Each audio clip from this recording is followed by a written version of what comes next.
Konsep awalnya bagaimana menyikapi ujian dalam kehidupan. Itu dulu. Nanti baru ke detil, apakah seperti Nabi Ayub atau Zakaria, itu kan pertanyaannya. Al-Baqarah ayat 155 sampai 157. Allah sampaikan gini. Walanabluwannakum bisyai'. Di situ pakai la sebagai taukid. Lalu pakai nunnya ta'zim. Tadi kita bahas waktu subuh. Demi keagunganku, aku membuat hukum dalam kehidupan. Setiap hambaku yang ingin sukses, dia mesti mengeksplor kemampuannya meraih kesuksesan itu dengan melewati tahapan-tahapan kehidupan. Itu yang kita sebut ujian. Sebab kalau tidak diuji, tidak mungkin kita bisa meraih apa yang kita harapkan. Anak-anak mau jalan kan latihan dulu. Mau bicara latihan dulu. Anak sekolah lulus latihan dulu. Itu hukum kehidupan. Dengan berlatih itu semua potensi di diri kita hidup. Itulah adilnya Allah. Kalau nggak dibegitukan, ini nggak kuat nih. Kaki nggak kuat jalan. Tangan nggak berfungsi. Otak nggak berfungsi. Dibuat sistem kehidupan kita itu berjalan. Lewat apa? Ujian. Jadi sebetulnya ujian-ujian yang kita hadapi itu satu secara fitrah Allah siapkan untuk memperkuat diri kita dan sistem bagian tubuh kita. Satu itu. Yang kedua, ujian hidup itu sebetulnya mengantarkan kepada setiap harapan dan kesuksesan yang ingin kita raih. Jadi kalau kita berdoa nih ya, Allah kasih hukum gini. Ya Allah, saya pengen lulus ke kampus A. Bagaimana jalan ke sana? Nah, itu sistemnya ada ujian khusus tuh. Ini yang dipelajari. Kamu tingkatkan belajarnya begini, ya, spend waktunya seperti ini, atur waktunya begini, yang dipelajari begini, mekanismenya diberikan instrumennya kepada kita. Otaknya dikasih, jalannya dikasih, pikirannya dikasih, hidup semua itu. Jadi kalau cuma pengen lulus tapi nggak ikut sistem ini, nggak akan masuk. Bisa ya? Nanti sama semuanya. Yang pengen pintar ada jalannya, yang pengen kerja ada, yang pengen sukses ada, dibuat sistem seperti itu sehingga sibgoh kehidupan dunia kita untuk tatanan kehidupan ini semua hidup. Ya, ide muncul, pembangunan muncul, kreativitas muncul. Maka Allah sampaikan, walanabluwannakum bisyai'. Semua orang yang hidup, yang ingin mengharapkan sukses, ingin berhasil, pasti akan melampaui dan melewati ujian-ujian dalam kehidupan. Contohnya apa? Kegelisahan. Ju', rasa lapar. Bisa diartikan aset yang berkurang. Ya, naik turun dalam kehidupan. Kemudian naqsi minan abwal, yang tadinya naik, matang, turun. Ya, itu diuji itu supaya apa? Ada dua tuh. Ya, satu supaya kemampuan potensi kita itu hidup lagi. Kalau nggak gitu nggak keluar ide-ide kita itu. Nggak keluar kemampuan kita. Makanya uniknya perusahaan-perusahaan hebat kadang-kadang bikin study, bikin masalah. Coba cari perusahaan besar itu. Kadang-kadang bikin masalah dulu nyelesain sendiri. Supaya apa? Muncul ide baru. Nah, Allah sudah bikin fitrah dalam hidup. Diciptakan itu supaya semua potensi kita keluar. Yang kedua, sebetulnya jawaban dari doa kita. Nggak ada satupun ujian kecuali sesuai dengan permintaan kita. Itu adilnya Allah. La yukallifullahu nafsan illa usaha. Allah nggak mungkin nguji kecuali sesuai kemampuan yang jadi kebutuhan kita. Apa butuhnya, apa pengennya, sesuai sifat ujiannya. Jadi kalau Anda sekarang mengalami masalah, sebetulnya masalah itu disiapkan oleh Allah untuk mewujudkan doa-doa kita. Harapannya pengen apa, ini ujiannya. Dan kita mampu melakukan itu. Ya, makanya tadi di surat Al-Insyirah waktu subuh kita bahas itu harus optimis. Begitu diuji, yakin saya bisa. Karena nggak mungkin Allah titipkan kalau tidak mampu menjalaninya. Jadi jangan pernah kita mencela satu persoalan hidup yang diujikan. Karena sesungguhnya ujian itu hasil dari permintaan kita sendiri. Saya pengen nikah ya Allah, tentukan tanggal sekian. Dikirim, ya, lewatin ini nih. Ya, nah ujian yang diberikan kepada Razik itu tidak akan diberikan kepada Fauzi. Gak akan sama ujiannya. Yang satu pengen lulus ujian, kampus pengen cepat wisuda. Yang satu pengen wisuda anak orang. Ya kan? Nah itu ujiannya beda. Gak akan sama. Masalahnya pun beda. Jadi ketika melewati masalah itu sebetulnya ingin mengabulkan doa yang diminta. Nah, jadi jangan pernah menyalahkan masalah. Gara-gara ini nih saya begini. Tidak, nanti hikmahnya datang belakangan. Nah ilmu hikmah itu mahal. Hikmah itu tingkat ilmu tertinggi. Kalau belum paham, yakini dulu, lewatin dulu. Baru nanti hikmah datang belakangan. Nah sekarang baru kita masuk mas. Sebelum ke Nabi Zakaria dan Nabi Ayub tadi. Bagaimana menyelesaikannya? Ya, Allah kasih contoh dulu. Nanti kamu kegelisahan pasti ada. Ya, lapar itu ada. Gitu kan? Kemudian ujian berkurang harta. Kadang naik kadang turun ada gitu. Dikurangin dulu nih supaya kreativitas muncul, nanti diakumulasikan lagi. Ya, kalau nggak begitu nggak akan kreatif. Wal anfus sakit, capek, lelah. Ada tetangga, kerabat meninggal, keluarga dan sebagainya. Supaya belajar dari kebaikan dia. Ya, selalu ada hikmah. Nah ujungnya apa? Ada watsamarat. Nah ini kurang tepat menurut saya diartikan di terjemahan. Watsamarat diartikan dan bebuahan.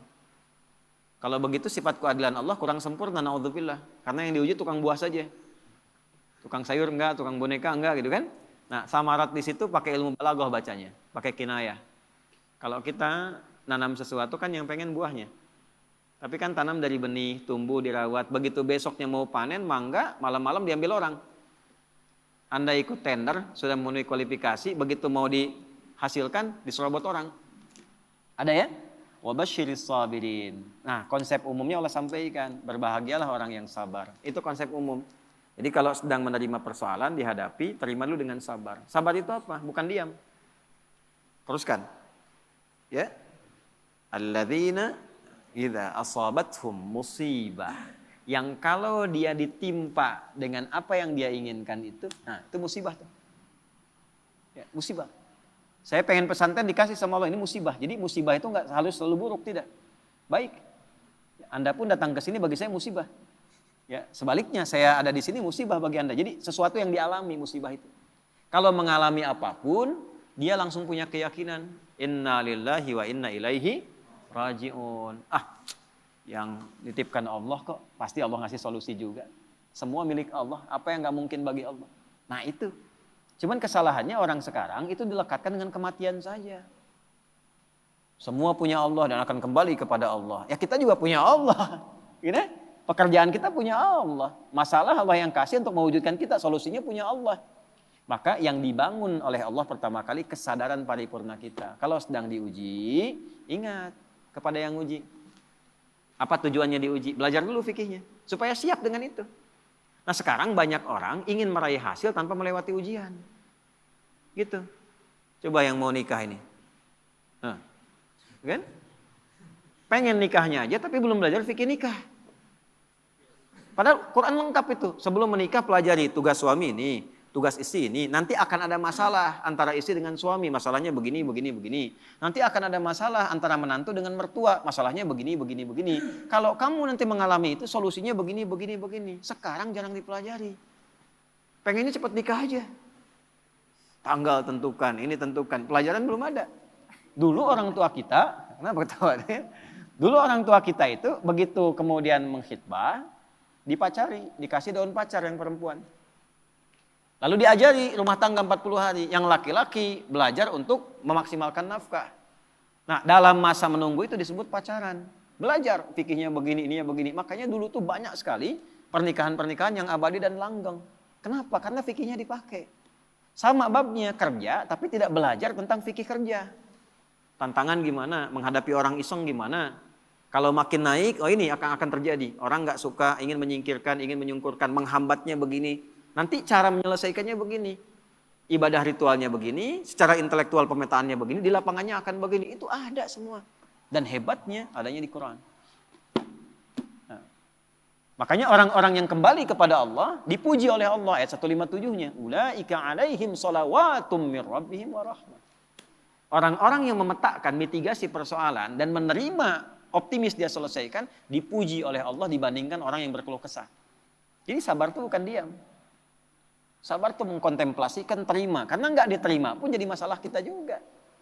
Dan yang pengen itu kita juga. Terima dulu. Nanti setelah itu terhubung dengan Allah, sholat. Karena itu sholat disandingkan dengan sabar untuk menyelesaikan masalah. Ada di mana? Al-Baqarah 45. Ya, wasta'inu bisabri wassalah. Kalau engkau punya masalah, terima dulu. Bukan cuma engkau, yang lain juga punya masalah. Kan engkau juga yang minta. Nanti bawa solusinya lewat sholat, minta sama Allah petunjuk. Kalau belum yakin di soal imannya, Al-Baqarah 153. Ya ayyuhalladzina amanu sta'inu bisabri wassalah. Katanya engkau yakin dengan saya. Engkau yakin percaya kepada saya. Saya kasih kok nggak yakin juga. Di mana imanmu kata Allah? Nah, setelah itu dikasih rincian jenis persoalannya. Ini orang-orang dulu yang punya masalah. Kamu pernah sakit? Aku ujikan kepada Ayub. Kamu pernah punya persoalan di rumah tangga tentang keturunan? Aku ujikan di Zakaria. Muncullah pertanyaan Anda tadi, apakah harus seperti Nabi Ayub atau seperti Nabi Zakaria? Balik ditanyakan sifat masalahnya apa? Karena Allah turunkan kisah-kisah itu untuk memberikan detil kepada Nabi Muhammad. Kalau sakitmu ringan Muhammad SAW. Lagi kerja sakit diuji nih. Capek, batuk, pilek, apa. Nih Nabi Ibrahim pernah begitu. Kalau lagi berangkat dakwah, capek, lelah. Bukan cuma kamu yang lelah Muhammad. Ibrahim dulu lelah juga. Turunlah Quran surah misalnya ke-26 ayat 80. Wa idza maridtu fahuwa yashfin. Kalau saya sedang tugas pegal-pegal dikit pasti Allah sembuhkan. Sambil dipegang. Kalau lagi dakwah suara hilang, ya wa idza maridtu fahuwa yashfin sambil dipegang. Kalau sakit pasti disembuhkan. Yang nugaskan Allah, yang ngasih jalan Allah, yang nguji Allah, pasti yang ngasih solusi Allah. Pernah nggak begitu? Ya. Capek nih, oh nggak jamaah nggak jadi. Capek nih, kajian batal. Capek nih, baru mendung dikit, padahal belum tentu hujan. Yang dipasang malah status. Jakarta macet, ya. Berangkat enggak, padahal belum tentu ketika dia jalan itu macet. Nah ini satu mas. Nah kalau sakitnya demikian parah, sampai diuji dengan yang luar biasa, Allah kirimkan kisah. Wa ayyuba idna ada rabbahu anni masani yadurru wa anta arhamur rahimin. Ayub itu satu kaya, kedua sukses, ketiga soleh, ideal sekali. Kaya, istri cantik, anak 12. Aset banyak. Asetnya banyak. Kebun, termasuk paling kaya. Soleh. Berbaginya, nabi lagi. Setan mengajukan permintaan kepada Allah untuk menguji Ayub ini, menggoda Ayub dengan 3 sifatnya sekaligus. Menghilangkan kekayaannya, menghilangkan keturunannya, menghambat kesolehannya. Tapi diizinkan oleh Allah untuk memberikan satu hikmah dan petunjuk kepada umat di masa depan. Kalau diuji dengan yang seperti ini, zikirnya begini. Pertama, minta kepada Allah supaya semua aset kekayaannya habis dalam sehari. Maka dalam sehari ternaknya mati semua, kebunnya kebakar semua habis. Dalam sehari. Setan melakukan itu, menduga Ayub akan putus asa, mengeluh kepada Allah. Yang terjadi justru ibadahnya naik 2 kali lipat. Nggak komen tentang aset itu. Alhamdulillah engkau yang titipkan, kau yang ambil, selesai itu. Sehingga jadi rumus.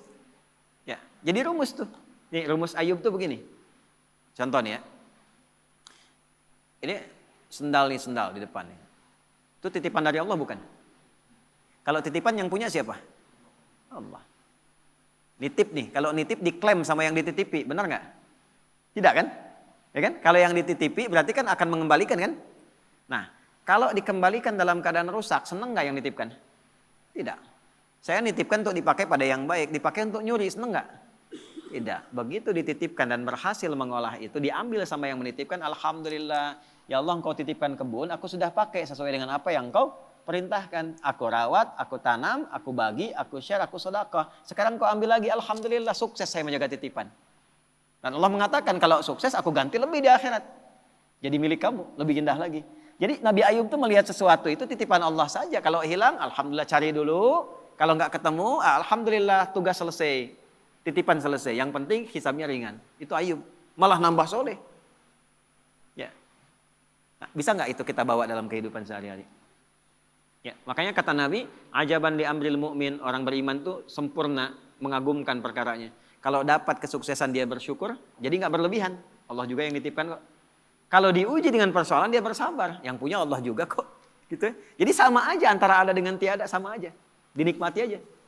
Nah, dalam menjalani itu butuh penyesuaian, disitulah ada pahala. Ya. Kalau nggak ada ujian nggak ada pahala, nggak ada pahala. Nggak tahu caranya kita berdoa, berkeluh kesah, minta dan sebagainya. Jadi saya kembali kepada awal ketika Anda bertanya tentang sikap Nabi Ayub, secara konseptual dari Al-Quran yang pertama kali adalah satu. Jika dihadapkan pada ujian kekayaan, ini yang harus dilakukan. Kalau jatuh pun begini caranya. Kalau sedang maju di atas bersyukur, jangan terlalu angkuh, jangan sombong dan sebagainya. Kata kapan-kapan Allah bisa ambil, itu loh hikmahnya. Kalau diambil pun jangan banyak disesali. Toh yang punya bukan kita kok. Ya, belajar sama tukang parkir. Datang mobil beda-beda biasa aja. Ya. Nggak ada tukang parkir begitu Alphard pergi langsung marah katanya, "Woi, ngapain diambil?" Nggak ada, biasa aja. Gitu. Nggak ada bangga sampai selfie dengan mobil orang gitu, biasa aja.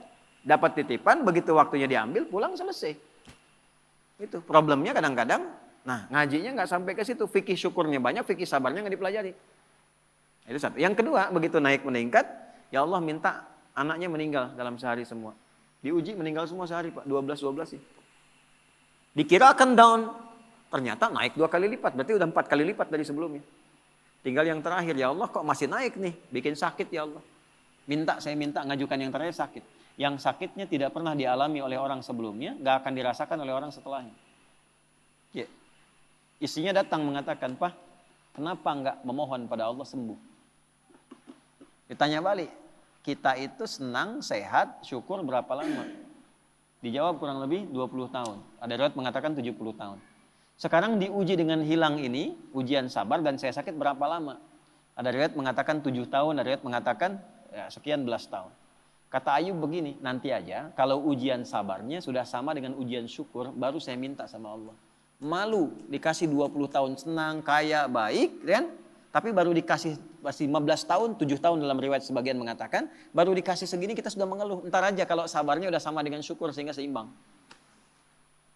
Tapi ketika sakitnya sudah mengganggu beliau untuk melaksanakan rutinitas ibadahnya. Tadinya masih bisa bangun, sekarang sakitnya sudah nggak bisa menahan berdirinya. Sholatnya sudah susah dan sebagainya. Baru Ayub minta kepada Allah. Dibukalah dengan fathah, bukan dengan dhammah. Kita tahu yang ngaji nahwu, setiap kalimat dalam bahasa Arab digunakan dhammah di awalnya, namanya mubtada. Tapi khusus ayat ini pakai fathah. Wa ayyuba, bukan wa ayyubu. Fathah itu membuka sesuatu sebagai inspirasi. Wa ayyuba, dan aku buka kisah Ayub sebagai inspirasi untukmu. Kalau engkau mengalami persoalan yang sama, lakukan seperti Ayub menjalaninya. Idznada rabbahu anni masani yadurru wa anta arhamur rahimin. Ketika Ayub bermohon kepada Allah kesembuhan untuk ibadahnya, bukan sekadar sembuhnya. Anda sakit berobat ke dokter. Pengen sembuh atau pengen dekat sama Allah? Beda tuh. Ya, saya sakit nih. Diberi sakit oleh Allah nih, minta sembuh. Semua orang minta sembuh yang sakit. Tapi jarang ada yang minta sembuh untuk meningkatkan ibadahnya kepada Allah. Ya Allah, saya pengen sehat supaya tahajud. Ya Allah, saya pengen sehat supaya pengen baca Al-Quran. Tarik ke situ. Nah, ketika ditarik ke aspek ibadah, apa yang terjadi? Ya. Dan kalimatnya indah. Wa anta arhamur rahimin. Ya Allah, aku pengen meningkatkan ibadah kepadamu, tapi penyakit ini menghambat, sedangkan kau yang paling sayang kepadaku. Kalau dengan yang paling sayang tidak mengabulkan, kepada siapa lagi aku mesti minta? Itu pakai fa. Subuh tadi kita belajar. Fastajabna, nggak pakai jeda, langsung dijawab. Fastajabna lahu. Kami langsung jawab. Fakashafna ma bihi min dur.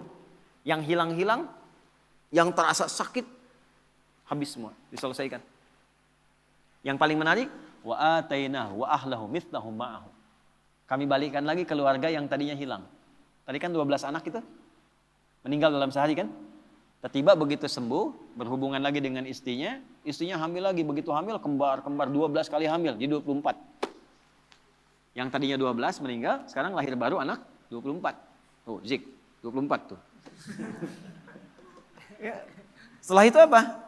Karena Ayub ini dikenal dermawan, bagus, suka berbagi, maka orang viral, Ayub sudah sembuh, datanglah nengok. Datang itu bawa sesuatu. Ada yang datang bawa hasil kebun, datang mau nyerahkan, kaya lagi 2 kali lipat dari sebelumnya lagi. Dan ditutup dengan kalimat ujungnya, wa dzikra lil abidin. Kami tidak khususkan ini untuk Ayub, tapi bagi setiap hamba kamu yang punya persoalan serupa, lakukan zikirnya Ayub. Ujiannya apa? Sakit. Ujian harta. Sedang turun, omset dan sebagainya. Ya kan? Atau dengan hal tadi yang disebutkan, maka zikir Ayub bacakan. Apa zikirnya? Ya? Anni masani yadurru wa anta arhamur rahimin. Itu. Jelas ya? Oke. Zakaria berbeda. Zakaria ujiannya di rumah tangga, istri divonis tidak mungkin punya keturunan. Wa mraati aqir. Istriku divonis, menopause dan mandul. Secara medis gak mungkin. Maka apa yang dilakukan? Membangun pendekatan kepada Allah, salat. Ya, tapi kalimatnya indah. Rabbi la tadharni fardan wa anta khairul warithin. Ya Allah, jangan biarkan aku sendiri untuk memperjuangkan risalah dakwah ini. Aku pengen ada penerus, aku pengen punya keturunan. Itu bukan sekedar punya anak, ya Allah. Supaya ada legasi dakwahku yang diteruskan oleh anak-anakku. Gak berhenti memperbaiki masyarakat itu. Ya itu kuncinya. Kalau cuma pengen punya keturunan, yang lain minta banyak. Tarik ke unsur ibadah. Tarik. Engkau yang paling sayang padaku ya Allah. Aku tidak putus berdoa kepadamu. Dari mulai aku kuat sampai fisikku letih, sampai rambutku memutih. Ada orang minta di depan 5 menit tuh. Pak Ustadz, Pak Masuri, tolong Pak Masuri. 5 menit, dikasih nggak? Belum tentu. Tapi 24 jam di depan, tangannya begini, Pak Masuri gitu, tolong 24 jam. Dikasih nggak? Keterlaluan kalau nggak ngasih. Ya kan? Allah punya sifat Rahman dan Rahim. Ini ada hamba minta begini, ya Allah, dari mulai rambutku menghitam sampai memutih, fisikku kuat sampai letih, aku tetap yakin bahwa Engkau akan mengabulkan doaku. Aku tidak minta banyak ya Allah, aku minta keturunan supaya bisa meneruskan dakwah bagi orang-orang untuk bisa menyembahmu. Langsung jawabannya sama dengan yang tadi Ayub, fastajabna. Gitu. Tapi isiannya apa? Yusari'una fil khairat, diisi dengan dharma bakti kebaikan. Ya, inilah salah satu yang sanadnya ke Syekh Nawawi Al-Bantani. Ya, jadi kalau pengen cepat doa dijawab, salah satunya bukan sekedar doa, sertakan dengan kebaikan, bisa dengan infak kalau ada harta. Ya, bisa dengan ibadah tenaga, sholat tambah, baca Quran tambah, supaya Allah mempercepat pengabulan doa. Nah, itulah wasilah. Ada konsepnya di Quran surah 5 ayat 35. Ya ayyuhalladzina amanu taqullaha wabtaghu ilaihil wasilah. Hei orang beriman, kalau punya hajat, punya keinginan, tingkatkan takwamu kepada Allah. Dan jadikan takwa itu sebagai wasilah. Bentuknya apa? Takwa dengan tenaga, amal solehnya, sholat. Kan nggak bayar sholat. Kan? Takwa dengan harta, infak, sedekah. Cari anak yatim, cari penghafal Quran, ya, cari janda-janda dan sebagainya misalnya. Yang memang ada tanggungan yang bisa kita bantu.